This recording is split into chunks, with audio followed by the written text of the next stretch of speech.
Hello mga igsoon, karong orasa gusto lang ko mag-share og usa ka pulong sa Ginoo nga grabe nga makapahikap sa kasing-kasing.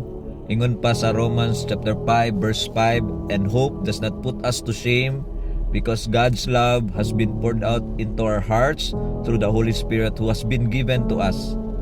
Kung imong tan-awon, daghan kaayog mga panahon nga murag walay paglaom, kanang gibati nimo nga ikaw usara o kanang daghan kag problema nga murag di na nimo kaya.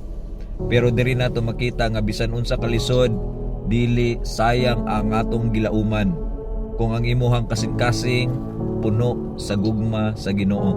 Ang tinuod nga paglaom dili kini gikan sa kalibutan, gikan kini sa Dios. Ug kung naa siya sa imuhang kinabuhi, bisan pagdagang luha, magpabilin gihapon ang kalinaw ug kalipay. Mao nang ayaw kalimot, ang gugma sa Dios dili limitado ug dili pug kini mawala. Dili nimo kinahanglan magpaabot og validation sa ubang tawo, di na nimo kinahanglan maglimos og gugma sa uban, kay sa Dios gidawat ka sa Ginoo ug kita tanan gibubuan sa Dios sa iyahang gugma.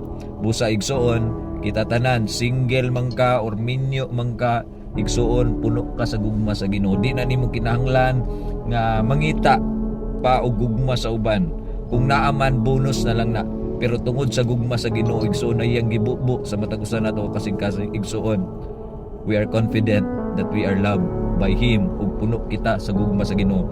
Ug dili na taangay nga maghigugma sa kalibutan, kay nasayod kita nga gipuno naman ta sa gugma sa atong buhi na Ginoo.